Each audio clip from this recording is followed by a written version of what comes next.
ကဲ့ YMBS ကဒီ YUS ရဲ့အကြောင်းပွဲလေးဖြစ်တယ် YUS ကလည်း20တက်တန်းရှိနေပြီနောက်ပြီးတော့ဒီ GT result တွေ foundation post result တွေကလည်းအရင်ကောင်းနေလေအမှားတို့ဒီကလေးလာရသလားပေါ့နော်အဲ့ဒါကြောင့်မို့ဒီမှာထားပြတာ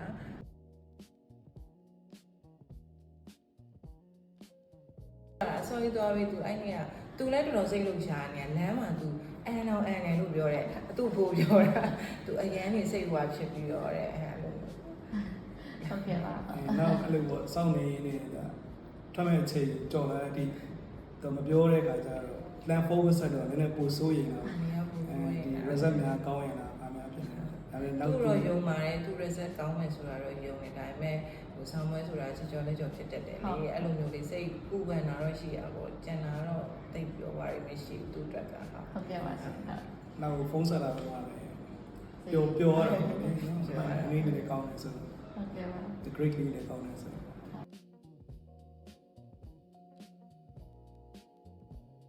အဲ့တုန်းကဆယ်လာပိုင်းလောက်ဖြစ်မယ်တင်တယ်ဟုတ်တယ်ဆယ်လာပိုင်းလောက်ဆိုတော့နှစ်ဝက်ကြီးဖြစ်နေတာပေါ့နိကျွန်တော်မျိုးသမီးနဲ့သားနဲ့ပေါ့နော်ဒီမိသားစုတိုင်းနေတာတော့ကလေးကလည်း IS ပြောင်းပြီးတက်ချင်တယ်ဒါဆိုရင်တော့အကြောင်းလေးနဲ့ယူရအောင်အကြောင်းတော့ရှာကြည့်လိုက်ပါပေါ့နော်အဲဆိုရင်ဟိုဒီနှစ်လေလောက်မှတက်လို့လက်ခံမယ်ဆိုလို့ရှိရင်တော့ဘယ်လိုပြောမလဲတစ်နှစ်စောပြီးတော့တက်ခွင့်ရမှာပေါ့နော်အဲ့လိုမျိုး live စုံစမ်းရင်းနဲ့မှဒီကျောင်းနေရအများကြီးကျောင်းနေရအများကြီးနော်ကျောင်းဟိုဒီပြည့်ကျောင်းနေလဲအခု line ပေါ်မှာအရင်ကြော်ညာနေကျောင်းနေလဲအကုန်ဆုံးနေဖုန်းဆက်ပြီးလဲစုံစမ်းနေ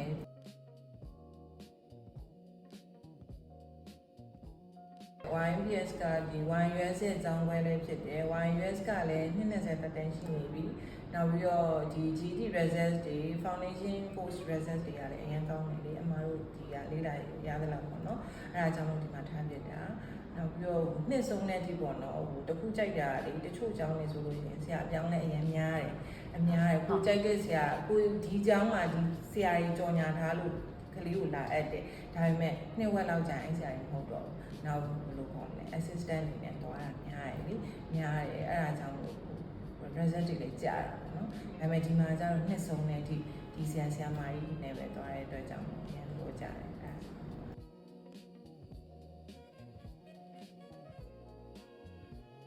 state ကြောင်းလာတာဆိုတော့လေဒီဟို physics chemistry ဘိုင်းလုံးလည်းသွားစပြီးသင်ယူတာလည်းပါတယ်နောက်တစ်ချက်ကဒီမှာကျတော့ဘာသာရဲ့အားလုံးကမြန်မာလိုမဟုတ်တော့အင်္ဂလိပ်လိုပဲအကုန်ပြောင်းသွားပြီဆိုတော့အခက်အခဲဖြစ်မှာတော့လည်းစိုးရိမ်တာပေါ့နော်ဟုတ်ကဲ့ဒါပေမဲ့လည်း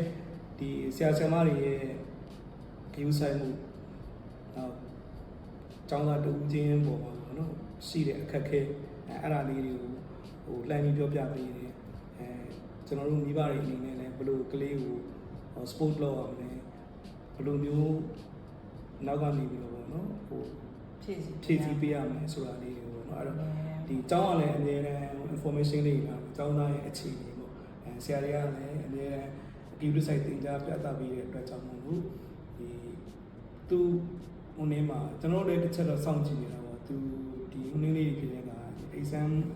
ဒီ assembly တွေဖြစ်နေတာပေါ့နော်အဲ့ဒီမှာသူ့ရဲ့ result လေးစောင့်ကြည့်တော့ best paper ဖြစ်တယ် best paper အဲ့ဖြစ်တယ်ပေါ့နော်အဲ့ဒီစောင့်ကြည့်တာပေါ့စောင့်ကြည့်တော့အဲ့ဒီမှာလည်းအမှတ်လေးရထိုက်တင်ရအောင်ရတယ်သူကတော့အဆင်ပြေတယ်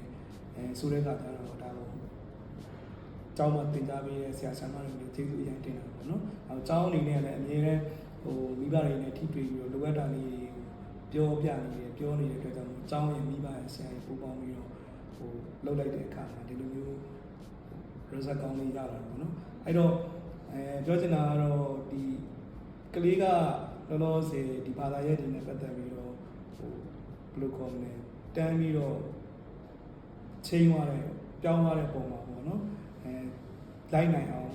သင်ကြားပေးတယ်ဒီဆရာဆရာမတွေရဲ့သင်ကြားမှုရဲ့ဒီကျောင်းကအကောင်းဆုံးဖြစ်အောင်စီစဉ်ပေးတယ်ကလေးတွေရဲ့လိုအပ်ချက်တွေကိုမိဘနဲ့တိုင်ပင်ပြောပြပြီးတော့အမြဲထိတွေ့ပြီးတော့ပေါ့နော်ဆွေးနွေးဝင်ဖြစ်တဲ့ကမြင့်တင်ပြီးတဲ့အတွက်ကြောင့်မို့ဒီကလေးရဲ့ပညာရေးပုံမှန်တယ်အဲ့ဒီမှာအမတ်တရားကဘယ်မှာဝင်ဖြစ်သွားလဲဆိုတော့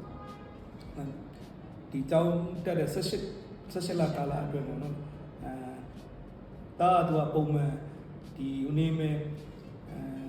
second language ပေါ့နော်ဒီ ESL သူတက်လာနေမှာဒါပေမဲ့ကျွန်တော်တို့ဟိုကျောင်းပြီးတဲ့အခါမှာကလေးနဲ့တိုင်ပြီးတော့ သူသွားခြင်းနဲ့လမ်းကြောင်းနဲ့ကြတော့သူ့ရဲ့ဒီ ESL ကအဆင်မပြေဘူးဖြစ်တယ်အဲ့တော့ EFL ပြောင်းမှာ first language ပြောင်းမှာရမယ်ဆိုအချိန်ကာလကလည်းဟိုဟာလောက်ပဲ6လလောက်ပဲကြာတာပေါ့နော်အဲ့တော့နည်းနည်းစားလည်းနည်းနည်းခက်တယ်လို့ပြောတိုးတော်လည်းပဲဟိုကျောင်းကလည်းအရင်ကချက်ချင်းပြောင်းပြီးကျောင်းလည်း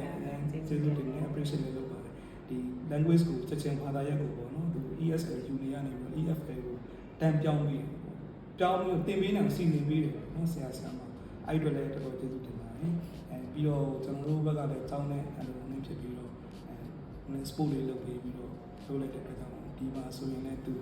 break ကောင်းတော့ပေါ့နော်အဲ့ဒါလေးနဲ့ထွက်လာတယ်နော်အေးနဲ့ထွက်လာတယ်အဲ့ဒါလေး ဟုတ်ကဲ့ပါရှင်ကျေးဇူးပါပါ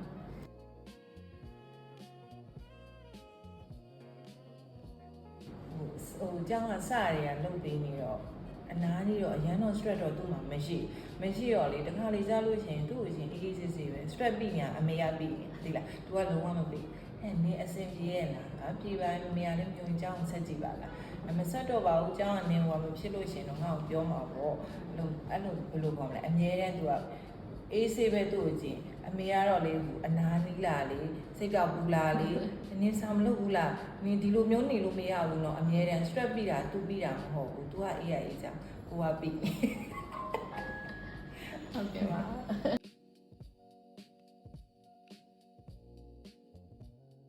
ဒီတက်ပြီးတဲ့အခါမှာသူကအရင်တော့ဆိုလို့ဆိုတော့ဟိုဒီ speaking နေပါလေဆိုရင်တော့သူပြောတယ်ဒါပေမဲ့ရှက်တယ်ရှိန်ဖြစ်တာအရင်ကြီးမပြောရဲဘူးเนาะဒီမှာကျတော့ဒီ IELTS ကြောင်းဖြစ်တဲ့ကြောင့်သူအချင်းချင်းပြောရတယ်ပါတယ် practice ရတယ်ပေါ့နော်အဲ့တော့အင်္ဂလိပ်စာကတော်တော်လေးကိုသူအရင်တူတက်လာတယ်ပေါ့ speaking ဘိုင်းမှာနောက်တခြားဒီ listening ဘိုင်းတွေပါရောပေါ့နော်အကုန်လုံးဒီ reading ဘိုင်းတွေပါဒီမှာလည်းအများအဲ့လိုစာဖတ်တယ်အဲ့ skill တွေပေါ့နော် English skill ကတော့တော်တော်ကြီးကိုတိတိကျကျဟိုတက်လာတယ်တော်တော်လေးတော့တိုးတက်လာတယ်ပေါ့နော်တော်တော်လေးကိုတိုးတက်လာတယ်အဲ့ဒီက speaking ဘိုင်းမှာနောက်တစ်ခုကကျတော့ဘယ်နေရာမှာသူကငကိုတွေကလည်းအဲ့လိုဟိုဘယ်လိုကောမလဲဆိုတော့စူးဆက်ရေးနဲ့ရှေ့ကခေါင်းဆောင်ပြီးတော့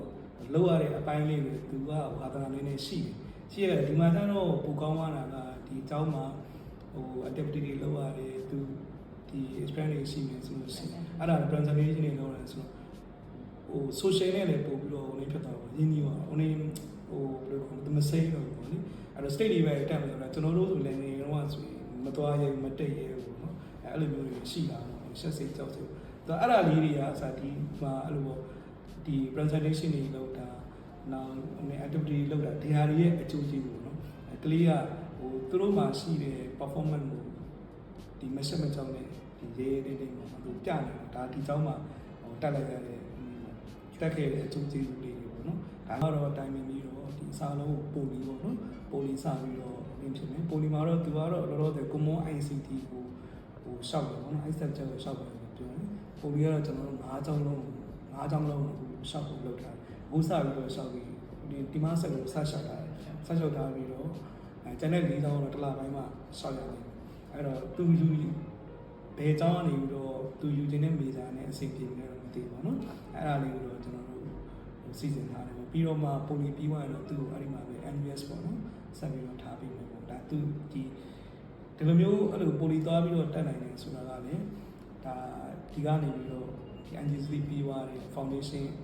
အခြေခံကောင်းနေကြမှာပေါ့နော်ဟိုဘက်မှာသွားပြီးတော့ကျွန်တော်တို့ဆော်လိုက်ခွင့်ရတာဖြစ်ပါတယ်အဲ့ဒီအတွက်လည်းအကြောင်းအမှန်တန်ရှင်းပြီးပိုလီကလည်းနေဘယ်လိုခေါ်မလဲအရင် grade မြင့်တဲ့ကလေးတွေမှာသူကရွေးစင်တာဟိုဟာ CDD မရွေးစင်ကြအောင်အရင်အဲ့လိုပေါ့နော်အဲ့ဒါကြောင့်မို့သူ့ကိုလည်းပထမတော့ poly ရွေးထားပေမဲ့သူ grade ကဘာထွက်လာမလဲမသိသေးတော့ကိုကလည်းနည်းနည်းတော့ dream ဟာဖြစ်ကြပါဘူးအခုတော့အေးရအေးကြောင်းပဲ AC ရှောက်လို့ရတယ်အဲ့ဒါကြောင့်ဟုတ်ကဲ့ပါဟုတ်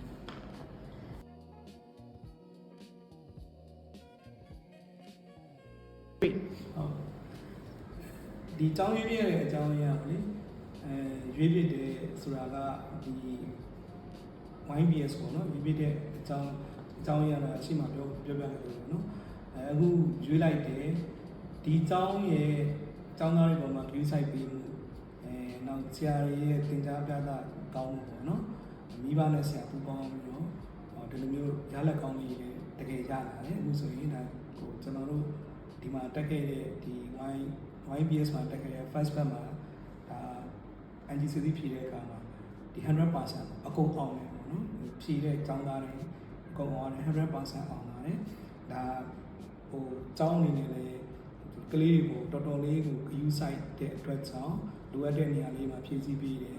သင်ကြားရေးမှာတာဝန်ထားတဲ့ဆရာဆရာမတွေကလည်းဒီစေတနာပပနဲ့သင်ကြားပြသပေးတယ်နောက်ဒီကျောင်းမှာရှိတဲ့ကလေးတွေကိုလည်းစီကံပိုင်းဆိုင်ရာအစားပေါ့နော်ဒီကျောင်းကနေပြီးတော့အစားစားရရအမြဲတမ်းကြည့်ပြီးတော့လိုအပ်ချက်မရှိအောင်လေ့လာမှုမရှိအောင်ဆောင်ရွက်ပေးတယ်နောက်မိဘတွေကိုလည်းအမြဲတမ်းဒီကလေးတွေရဲ့လိုအပ်တဲ့အချက်လိုအပ်တဲ့ဒီဖြည့်ဆည်းစရာရှိတာလေးတွေအမြဲတမ်းဒီ contact လုပ်ပြီးတော့ဆွေးနွေးတဲ့အတိုင်းပဲအခါအားလျော်စွာဒီမိဘဆရာတွေးဆုံပြီးလိုအပ်တာလေးကိုအမြဲ view site ဆောင်ရွက်ပေးပေါ့နော်အဲ့ဒီအချက်လေးရတယ်ဒါဒီကျောင်းရဲ့အားသာချက်လေးပေါ့နော်အဲ့ဒါကြောင့်မလို့ဒီလိုပဲဖြစ်ဖြစ်ဒီ IS ကျောင်းယူတော့မယ်ဆိုလို့ရှိရင်တော့ဒီ YBS ကိုရွေးတင်နေလို့ကျွန်တော်ကတော့နောက်တက်မဲ့ဟိုမိဘတွေကိုကလေးတွေကိုကျွန်တော်ကအကြံပြုတိုက်တွန်းချင်ပါတယ်လို့ ဟုတ်ကဲ့ပါကျေးဇူးတင်ပါတယ်ပါ